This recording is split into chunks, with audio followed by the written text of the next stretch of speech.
very good morning to all of you guys. I'm Tarannum Khatun. I'm a student of DC by Ansari sir from Naukatola guys. जैसे कि आप सभी जानते हैं कि इन दिनों हम लोग टेंस ला रहे हैं लोग टेंस के सभी यूनिट। तो इसमें से हम लोग प्रेजेंट के जो चार होते हैं present indefinite imperfect present perfect और प्रेजेंट परफेक्ट कंटिन्यूअस जो है उसमें से हम लोग 3 कर चुके हैं लोग। प्रेजेंट परफेक्ट तक हो चुका है और आज है हम लोग का प्रेजेंट परफेक्ट कंटिन्यूअस यानी लास्ट यूनिट। गैस सभी जानते हैं कि अंग्रेजी के लिए जो इंग्लिश है उसके लिए टेंस कितना इम्पोर्टेंट है। वो तो एक रूट की तरह काम करता है। सो जब रूट मजबूत रहेगा तो हम लोग आगे का भी कंटिन्यूटी रहेगी। सो इसीलिए पहले रूट पे काम करते हैं, इसीलिए हम लोग टेंस की वीडियो ला रहे हैं। सो आज है लास्ट यूनिट प्रेजेंट का, प्रेजेंट परफेक्ट कंटिन्यूअस टेंस। ठीक है, तो आज है प्रेजेंट परफेक्ट कंटिन्यूअस टेंस। इसको कैसे पहचानेंगे, इसकी एक पहचान है। इसको कैसे पहचानेंगे कि हाँ ये प्रेजेंट परफेक्ट कंटिन्यूअस टेंस है। ठीक है, तो उसके पहचान के लिए यहाँ पे जिस भी हिंदी क्रिया के अंत में रहा है, रही है, रहे हैं या रहा हूँ, रही हूँ, रहे हो या ता रहा है, ती रहे हैं, ते रहे हैं, ता रहा हूँ, ती रही हूँ, ते रहे हो प्लस समय सूचक शब्द। गैस ये बहुत ज्यादा इंपॉर्टेंट है। ता रहा है, रही है, रहे हैं, ये तो प्रेजेंट इम्परफेक्ट में भी है। लेकिन इसमें एक चीज जो मेन है जिससे पहचाने का हमारा जो मेन है वो है समय सूचक शब्द, जिससे हम अपनी पहचान कर सकते हैं कि हाँ ये प्रेजेंट परफेक्ट कंटिन्यूअस टेंस का ही अंतर्गत आएगा ये सेंटेंस। तो ये है समय सूचक शब्द यानी टाइम फ्रेज आए तो उसे प्रेजेंट परफेक्ट कंटिन्यूअस टेंस कहते हैं। ठीक है, प्रेजेंट परफेक्ट टेंस कहते हैं। यानी रहा है, रही है, रहे हो प्लस जो मेन है वो है समय सूचक शब्द यानी टाइम फ्रेज। ओके, जैसे कि यहाँ पे है मैं सुबह 10 बजे से अंग्रेजी बोल रही हूँ। यहाँ पे तो है मैं सुबह 10 बजे से, तो ये है जो है सुबह 10 बजे से। ये बहुत ज्यादा इंपॉर्टेंट है, ये मेन है। तो ये हुआ और टाइम फ्रेज और ये जब ये इसके साथ जुड़ गया तब ये हो गया प्रेजेंट परफेक्ट कंटिन्यूअस टेंस। क्या हो गया? Present perfect continuous tense. यहाँ पे नेक्स्ट एग्जांपल है वह कई घंटों से अंग्रेजी बोलती रही है। यहाँ पे आगे लास्ट में इसकी पहचान ती रही है, तो ये हो जाएगा present perfect continuous along with, क्योंकि इसमें टाइम है, टाइम यहाँ पे है टाइम फ्रेज कई घंटों से।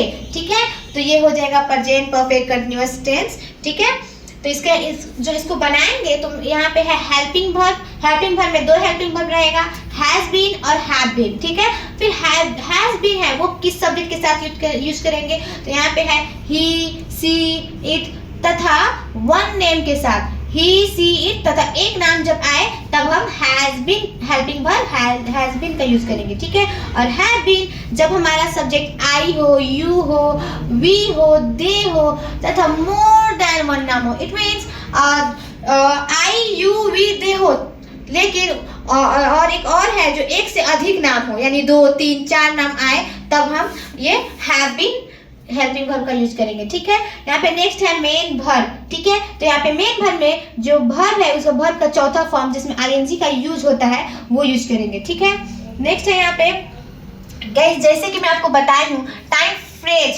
फ्रेज इस सेंटेंस में इस यूनिट जो है प्रेजेंट की वो बहुत इंपॉर्टेंट है। टाइम फ्रेज से ही ये होता है कि प्रेजेंट परफेक्ट कंटिन्यूअस टेंस की पहचान होती है। ठीक है, सो यहाँ पे है टाइम फ्रेज में है एक होता है सिंस, एक होता है फॉर। फिर सिंस और फॉर को कहाँ यूज करेंगे, तो यहाँ पे है सिंस किसके लिए, तो ये होगा पक्का समय के लिए। इट मीन्स निश्चित समय के लिए। जैसे कि बजे यानी क्या बजे, 10 बजे। यहाँ पे आ गया 10, यहाँ पे आपको डिजिट दे रहा है 10 बजे। ठीक है, नेक्स्ट है सप्ताह का नाम, जैसे कोई आए सोमवार, एग्जैक्ट आपको नाम बता रहे हैं सप्ताह का नाम यानी मंडे यानी सोमवार।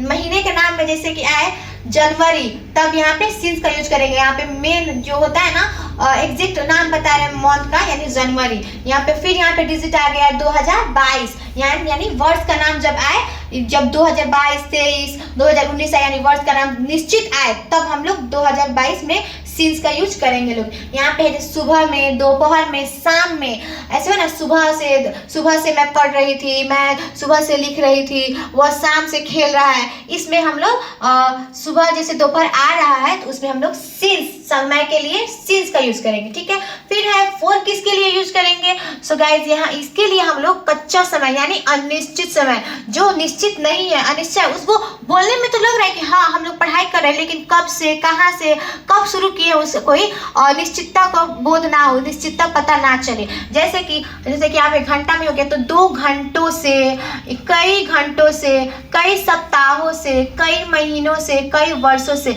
यहाँ पे कोई किसी का भी एग्जैक्ट आपको नहीं पता चल रहा है कि हाँ 5 बजे से 6 बजे से, ऐसे कोई भी एग्जैक्ट यानी निश्चित पता ही नहीं चल रहा है कि आप कब से पढ़ रहे हैं। बस ये पता है आप 2 घंटों से पढ़ रहे हैं, लेकिन कब से ये नहीं पता है। तो इसके लिए कौन सा टाइम फ्रेज का यूज करेंगे? तो वो है फॉर। क्या? कौन?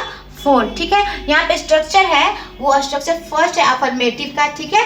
तो फर्स्ट स्ट्रक्चर में subject, helping verb, helping verb में हैज बीन, हैव बीन, जो सब्जेक्ट का हो, जैसे कि हैज बीन में I, he, she, it, one name, have been में आई, वी, यू तथा मोर देन नेम, ठीक है। नेक्स्ट है मेन वर्ब के लिए मैं आपको बताई हूँ भी फॉर, ठीक है, और अदर वर्ब्स लास्ट में। और टाइम के लिए फॉर या सिंस, मैं आपको जस्ट यहाँ पे बताई हूँ, इसके ऊपर ही टाइम फ्रेज के लिए सिंस या फॉर का यूज करेंगे और कहाँ यूज होगा वो भी बताई हूँ, ठीक है। यहाँ पे इसका नेक्स्ट स्ट्रक्चर है निगेटिव स्ट्रक्चर है, जिसमें नहीं आए हो, जैसे कि मैं सुबह से नहीं पढ़ रही हूँ, तो यहाँ पे है सब्जेक्ट, हेल्पिंग वर्ब में हैज बीन या हैव बीन, हैज बीन या हैव बीन का यूज करना है। सॉरी गाइज, यहाँ पे हैज बीन, हैज का यूज होगा, हैज या हैव का नॉट 3 नंबर पे यूज होगा। आप जैसे जानते हैं कि मैं आपको बहुत से वीडियो में बताई हूँ कि नॉट हमेशा 3 नंबर पे यूज होता है, तो यहाँ पे नॉट का 3 नंबर में यूज करेंगे। नॉट के बाद 4 नंबर में बिन आ जाएगा, ठीक है। इसमें सिर्फ बिन जो है, जो आप यहाँ पे बिन का यूज किए हैं अफर्मेटिव में, वो निगेटिव में नॉट के बाद आ जाएगा, ठीक है। नेक्स्ट है यहाँ पे भी फॉर, बिन के बाद भी फॉर, उसके बाद अदर वर्ड्स, फिर टाइम के लिए फॉर या सिंस, ठीक है, टाइम के लिए फॉर या सिंस, ठीक है। यहाँ पे एग्जाम्पल जैसे कि आपको जैसे है यहाँ पे, मैं सुबह 10 बजे से अंग्रेजी बोल रही हूँ। हम अपने डेली लाइफ में बोलते हैं ना, मैं सुबह 10 बजे से पढ़ रही हूँ, मैं सुबह 10 बजे से लिख रही हूँ, मैं 2 बजे से खाना बना रही हूँ, ऐसे होता है, डेली लाइफ में यूज करते हैं। तो यहाँ पे है मैं सुबह 10 बजे से अंग्रेजी बोल रही हूँ, तो स्ट्रक्चर पे हम रखेंगे और बहुत इजीली तरीके से बनाएंगे। यहाँ पे है मैं के लिए यहाँ पे आ गया कौन सा? आई, तो इसमें हैव बीन का यूज करेंगे, ठीक है। तो सब्जेक्ट, तो फर्स्ट है सब्जेक्ट, तो यहाँ पे है आई, ठीक है। हेल्पिंग वर्ब तो आई है, तो ऑफ कोर्स डेफिनेटली इसमें हैव बीन का यूज होगा, आई हैव बीन, ठीक है। नेक्स्ट है वर्ब, क्या है? वर्ब, तो यहाँ पे है ये, इसमें वर्ब कौन सा है? बोलना, यानी बोल रही है, तो बोलना हो गया, तो इसमें भी फॉर का यूज करेंगे, तो भी फॉर यहाँ पे है स्पीकिंग, स्पीक में आई जुड़ जाएगा, वर्ब का चौथा फॉर्म स्पीकिंग। नेक्स्ट यहाँ पे अदर वर्ड्स, तो अदर वर्ड्स में है यहाँ पे अंग्रेजी, तो ये अदर वर्ड्स हो गया, ठीक है। फिर आया सुबह 10 बजे से, तो गाइस देखिए यहाँ पे एक निश्चित समय है, मैं आपको बताई हूँ, सुबह, दोपहर, शाम के लिए, और कोई डिजिट वाला आ जाए जैसे कि 10 बजे से, तब सिंस का यूज करेंगे। मैं आपको बताई हूँ सिंस का यूज, यहाँ पे है 10 बजे, ठीक है, यहाँ पे है सुबह, तो सिंस का यूज करेंगे, तो यहाँ पे आ गया सिंस 10 o'clock एट मॉर्निंग, यानी सुबह से, ठीक है। तो ये सेंटेंस कंप्लीट होता है हमारा, I have been speaking English since 10 o'clock at morning, ठीक है गाइज। ये अफर्मेटिव अकॉर्डिंग टू स्ट्रक्चर मैंने बहुत इजीली तरीके से कंप्लीट किया है गाइज, ठीक है। नेक्स्ट है यहाँ पे, वह कई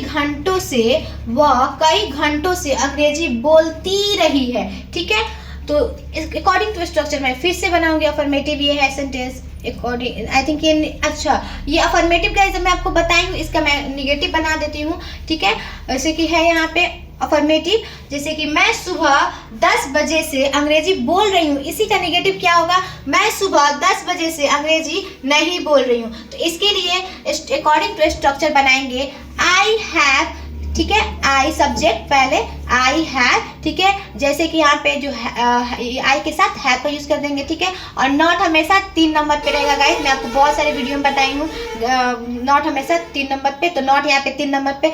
नेक्स्ट उसके बाद नॉट के बाद रहेगा बिन, ठीक है। अफर्मेटिव में नॉट नहीं रहता है, इसीलिए इसमें बिन का यूज होता है 3rd नंबर पे, और निगेटिव में रहता है तो नॉट हमेशा 3 नंबर पे, देन उसके बाद बिन का यूज करेंगे, ठीक है। नेक्स्ट है बिफोर स्पीकिंग, यहाँ पे वर्ब कौन सा है? बोलना, यानी स्पीकिंग। नेक्स्ट है अदर वर्ड्स है यहाँ पे इंग्लिश, ठीक है। देन यहाँ पे टाइम के लिए एक निश्चित समय है सुबह 10 बजे से, तो सिंस 10 o'clock एट मॉर्निंग। इसमें सिर्फ थोड़ा सा फर्क है, जो नॉट रहेगा वो सिर्फ 3 नंबर पे लग जाएगा, यानी बीन से पहले और हेल्पिंग वर्ब के बाद। हेल्पिंग वर्ब के बाद यानी हैव के बाद तब उसके बाद बीन का यूज करेंगे। नॉट हमेशा 3 नंबर पे रखेंगे, ठीक है। फिर यहाँ पे एक और एग्जांपल है, वह कई घंटों से अंग्रेजी बोलती रही है, ठीक है गाइस। तो यहाँ पे अकॉर्डिंग टू स्ट्रक्चर मैं आपको वेरी इजीली से बताऊंगी, ठीक है।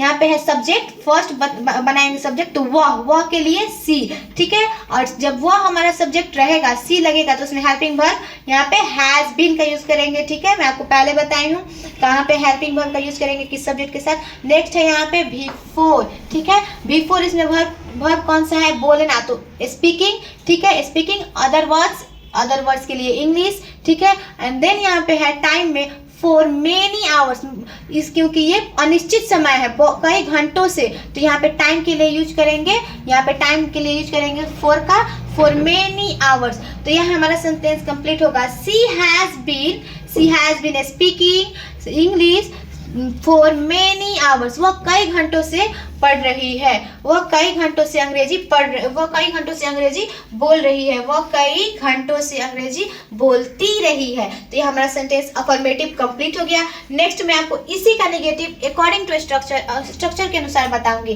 तो फर्स्ट यहाँ पे नेगेटिव में लेंगे सब्जेक्ट, यहाँ पे आया सब्जेक्ट, यहाँ पे हेल्पिंग वर्ब रहेगा हमारा हैज बीन। तो मैं आपको बताई हूँ अकॉर्डिंग टू स्ट्रक्चर हैज पहले लिखेंगे, देन यहाँ पे 3 नंबर पे हमेशा नॉट रहता है, तो नॉट लिखेंगे, देन बीन, फिर नॉट के बाद आ गया बीन, ठीक है।